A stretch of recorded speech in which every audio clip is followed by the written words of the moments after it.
Hi, magandang araw mga kamanibela. Ako po si Bong Nebriha, ang traffic head ng Swift Traffic Action Group at currently head ng Metro Base Operation. At ngayon ipapakilala ko sa inyo ang aking riding partner na Harley Sports Glide.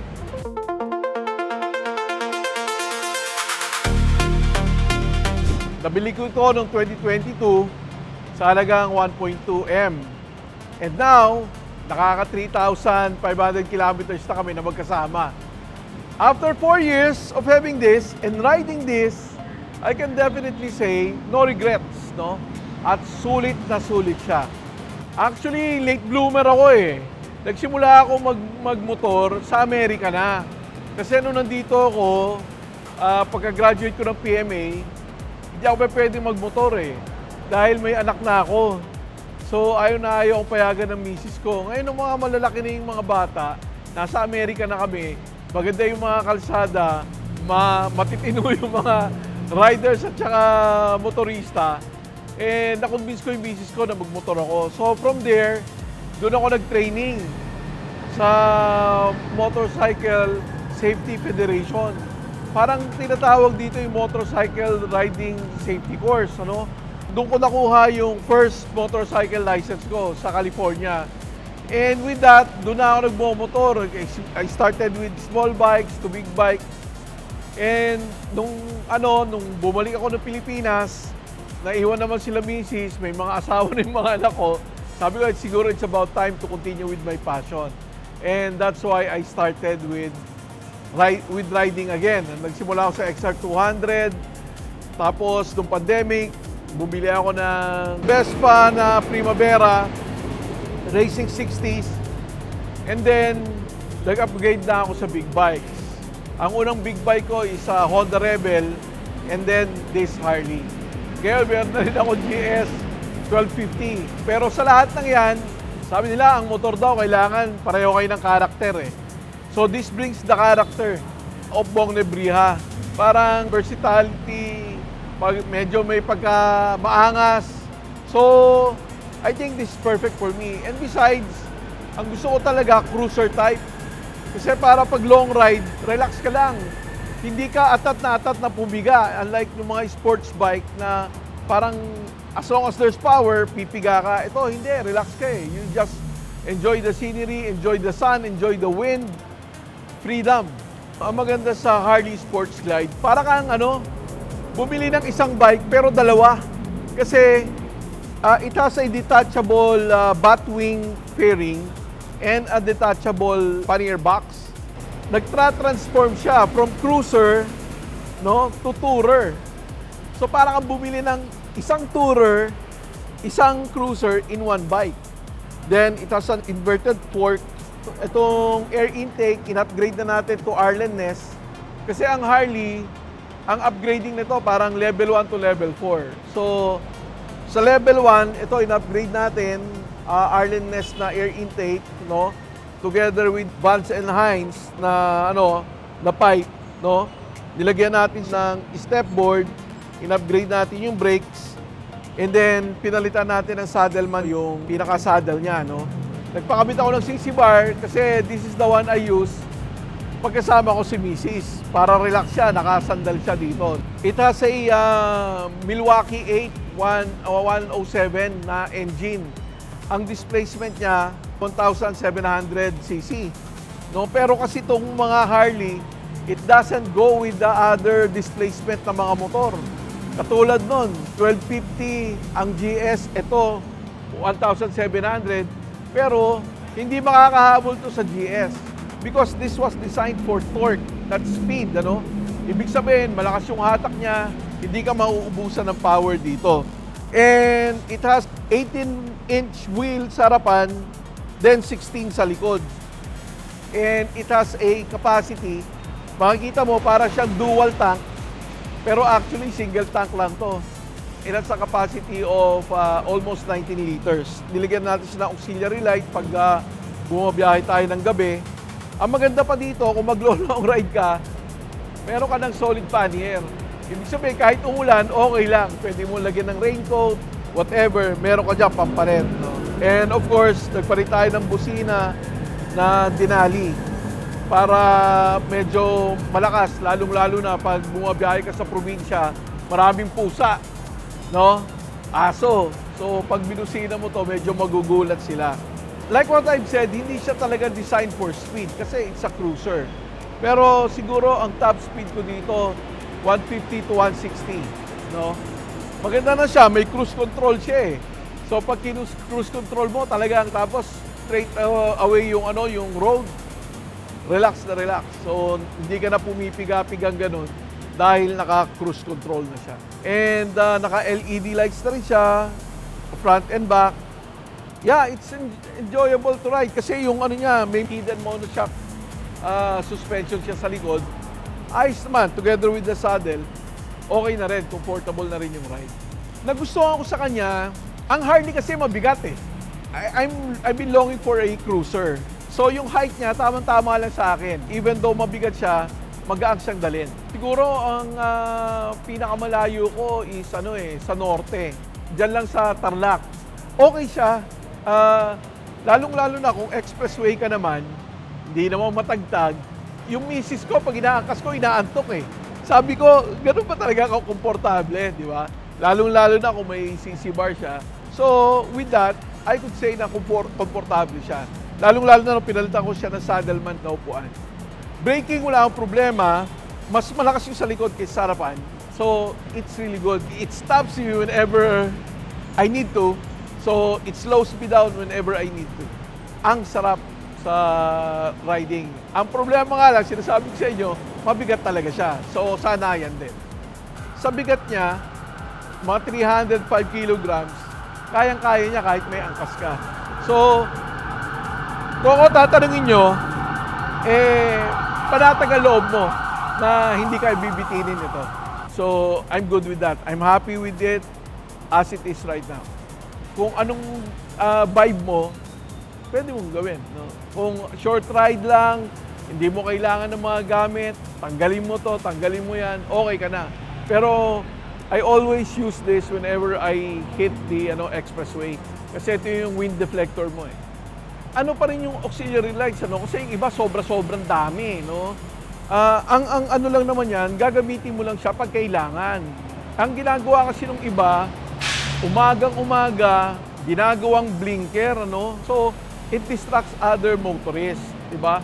Pag umaga naman, with this kind of bike, visible ka naman eh. Dahil malaki yung profile niya, di ba? Ito, with automatic daylight, running light naman siya, palagay ko enough na yon. Ito, ginagamit na talaga yung sa mga madilim-dilim na lugar. Kasi, kailangan mo ng extra lights, lalong-lalo na yung mga mapunta ka sa mga provincial roads na walang street lights. Tapos mabilis, hindi mo pa kabisado. At least kailangan mo ng forward lights to extend your visibility.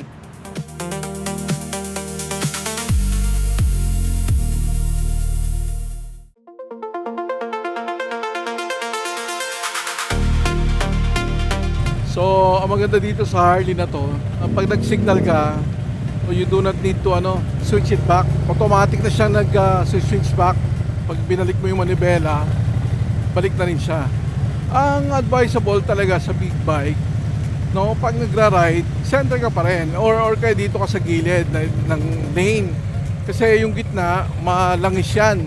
Lalo na pag umuulan, dito kayong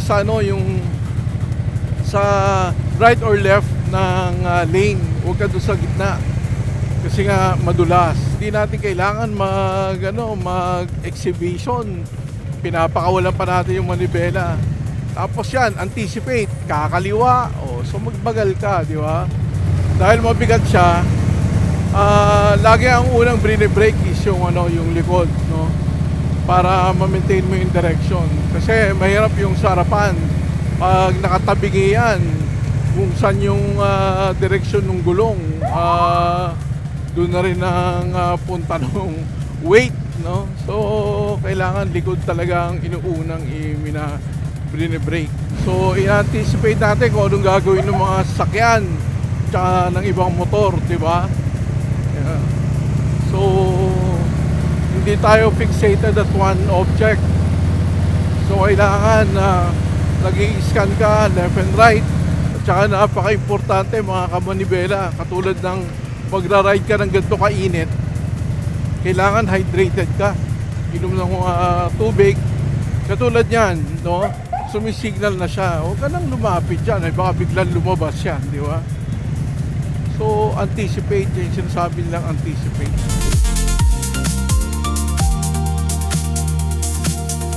Palagay ko, hindi naman naiiba when it comes to discipline. Kung disiplinado kang rider, palagay ko, yun ang isang MMDA. Ano? Yun ang mahirap sa amin eh. Kasi kami nagpapatupad ng batas. So kami dapat ang nangungunang sumunod sa batas. So kung meron kaming ini-implement, yun dapat ang sundin namin. Ano? Maging ehemplo kami sa kalsada. Sasabi mo, mag-helmet kayo. Nanguhuli kami ng walang helmet. Tapos makikita mo yung enforcer nagra-ride ng walang helmet. So parang nagkakaroon tayo ng double standards. Hindi. Dapat kung ano yung batas, sundin niya ng enforcer, susundin niya din niya ng ordinaryong motorista. Kami sa MMDA, alam na namin yon, kaya doble ang responsibilidad na hawak namin. Responsibilidad bilang rider, responsibilidad din bilang kawani ng MMDA. You tend to stay within the rules. No? Even though, halimbawa, nasa freeway ka, 100 kilometers per hour, tapos wala ka namang kasabay, parang ang sarap ihataw, di ba? Pero talagang, ito yung tinuturo ko, huwag ako mag-overspeed eh. You put the cruise control to 100 para hindi ka na sumusobra. You need to do what you preach. Sinasabi natin, mag-signal ka bago ka mag-turn. Pag kami yan, seryosohan. O magta-turn ako, kailangan ko mag-signal, di ba? Pero yung ibang rider, nakakalimutan na eh. Yung mga simpleng bagay na yan. So sa palagay ko, as a traffic educator, kung ano yung mga tinuturo namin sa classroom, dinadala namin sa pagra-ride. Madalas na pagkakamali ng rider, palagay ko, yung speeding. Yung motor, lalo na pag big bike, there is so much power in it eh. Sa silinyador, ang lakas ng power niyan eh. Marami kang excess power. Sabi nga nila, when it comes to speeding, it reduces your reaction time. Palagay ko, sa city riding, ang problema yung weaving in and out of the lanes. Parang kung saan may lugar, sisingit. Ang magandang gawin ng mga riders pag pinapara ng MMDA is to pull over, no? And follow the instructions. Pag sinabing peram ng lisensya, ibigay ang lisensya, hindi naman kami nangungumpis eh. So, titignan yan, i-verify yan. Kung meron ka talaga lisensya, yung rehistro and all that, kadalasan, mga simpleng violations na dapat ticket lang, nauuwi sa impounding. Kasi, expired yung lisensya, paso na yung mga rehistro. So, nakakalimutan natin. Kailangan mo talagang i-check. Before you ride, lalong-lalo na kung long ride, checkin mo muna. Ang misconception ng mga riders sa amin is pinagkakakitaan namin sila. No? Sa totoo lang, paalala ko sa mga motorista, ang enforcer wala pong kinikita sa huli. So, pag tinikita kayo niyan, yung bayad nyo sa ticket, sa violation, diretso po yan sa kaban ng bayan. Wala po kami nakukuha dyan. Kasi ang akala nila may kota kami kaya kami huli ng huli. Hindi po. Wala po kami dyan. Kaya kami nanguhuli to alter the behavior. Para sa ganun, lahat tayo sa kalsada ligtas. Kasi kung merong isang pasaway dyan na palaging pasaway na hindi nahuhuli, he will never know the consequences of his actions. Kailangan ipaalala natin sa kanya na pag yan patuloy mong ginagawa, dalawa lang maaaring mangyari. Ikaw ang maaksidente o ikaw ang maka-aksidente. Ang payo ko sa lahat ng mga motorista, merong enforcer o walang enforcer, sumunod tayo sa panuntunan ng batas trapiko. Unang-una, meron na tayong NCAP. So kahit walang enforcer, meron tayong non-contact apprehension. So pag yan, nakuha ka sa camera na passing through red light o beating the red light, mahuli ka. Pag dumaan ka sa busway, wala namang enforcer, wala si Sir Bong, dito ako sa busway, may NCAP. AI pa kami ngayon, so kaya pitik lang ng pitik yan. Ang disiplina po ay pagsunod sa mga panuntunan ng batas trapiko kahit wala nakakakita. Yan po ang tunay na standard ng disiplina. And it shows your character. No? Na tayo bilang Pilipino, lagi ko nga sinasabi, ang road safety ay pagmamahal sa bayan. Kasi ito ay pagpapalaga sa buhay ng ibang kapwa natin, Pilipino. So, meron o walang enforcer, sumunod po tayo sa batas. Quick tips tayo mga kamanibela. Una, eyes up. Eyes on the road always, no? Huwag kayong pa-silip-silip palagi sa cellphone nyo, lalong-lalo na kung nakakabit sa handlebar. 2-second rule, malingat ka ng 2 segundo pagtingin mo, iba na ulit. So, kailangan po eyes on the road always. Kailangan may foresight tayo. Kaya nga kadalasan, mas maganda na ang motorcycle rider, marunong din magmaneho ng 4 wheels. Bakit? Kasi alam niyang i-anticipate ang movement ng 4 wheels. Distansya, amigo! No? Huwag kayong dikit ng dikit sa sasakyan ng una nyo. Kasi pag yan biglang nag-brake, hindi kumagat ang brake nyo. No? Kadalasan pa naman yung mga riders, ang inuuna, busina, bago preno. So, siguraduhin natin na may distansya tayo. Tapos, yung tinatawag nga nila, signal early. Ang standard sa ibang bansa, mga 50 meters away pa lang nagsisignal ka na. Meron pa nga 100 meters, ano? It doesn't matter kung mas marami mag-signal ka para ma-anticipate na ng iba na nasa likod mo, nakakanan ka o kakaliwa ka. Ang pinakahuli, respeto. Well, pag pinag-usapan natin ang respeto, hindi po yung paggalang lang ng po or opo. Ang respeto po ay respeto sa buhay. Respeto sa buhay ng mga kapwa nyo na nasa kalsada. Fellow road users nyo. Alam nyo po, kung kayo, gusto nyo makauwi sa pamilya nyo, halos lahat yan nakasabayan nyo.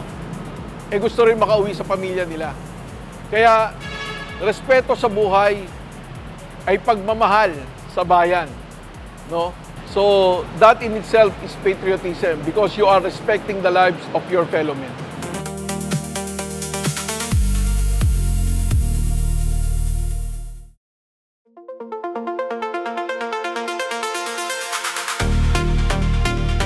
So mga kamanibela, safety riding tips naman tayo.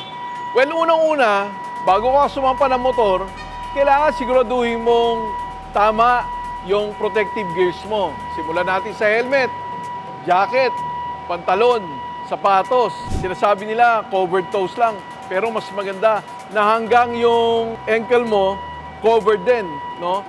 Tapos, naka-gloves. Bakit ba natin kailangan ng gloves? Prepare for the slide. Pag na-slide ka, pag tinukod mo yung kamay mo, hindi magagasgas yung kamay mo, yung gloves. Ang rider, wala siyang bubble. Katulad ng mga 4-wheel riders na may mga pinto, may mga airbag and all that. Wala tayo nun. So, kailangan natin protektahan, i-cover yung katawan natin as much as possible with minimum to no skin exposure at all. Pangalawa, disiplina. No? May mga panuntunan na batas trapiko na ginawa para sundin natin.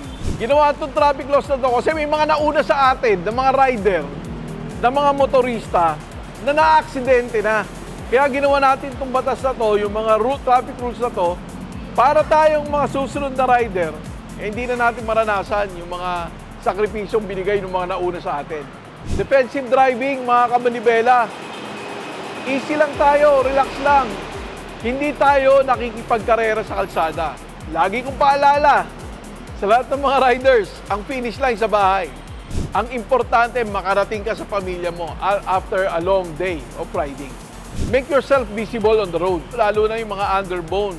Napakaliit po ng profile natin sa kalsada. Kadalasan po hindi tayo nakikita. Huwag po kayong magbababad sa blind spot, lalo na ng mga truck. Huwag po kayo dyan sa pinaka-ilalim niya, sa harapan. Kasi hindi niya po kayo nakikita. Ang visibility po niyan is almost 15 to 20 feet. Pag nandun po kayo sa blind spot niyan, pag umandar yan, hindi kayo umandar, mga pipit-pit po kayo dyan. Ang pinaka-importante is yung speed natin. No? Manage your speed. Alam niyo po, meron po tayong speed limit sa EDSA, 60. Hindi po yan target. Hindi po kailangan pag nasa EDSA ka, 60 ang takbo mo. Hindi po yan target. Yan lang po yung ceiling, yan po yung maximum. Kaya mag-a-adjust po tayo ng ating speed. Depende sa kondisyon ng kalsada. Maalikabok ba? May ginagawa ba? Umuulan ba? Madulas ba? Mag-slow down tayo. Visibility. Hindi mo na nakikita, ilang meters lang yung visibility mo, magbagal ka, di ba? Kasi kahit 60 ang posted speed limit, mas ligtas kung safe speed limit ang gagamitin mo. Mga kamanibela, myths versus reality naman tayo.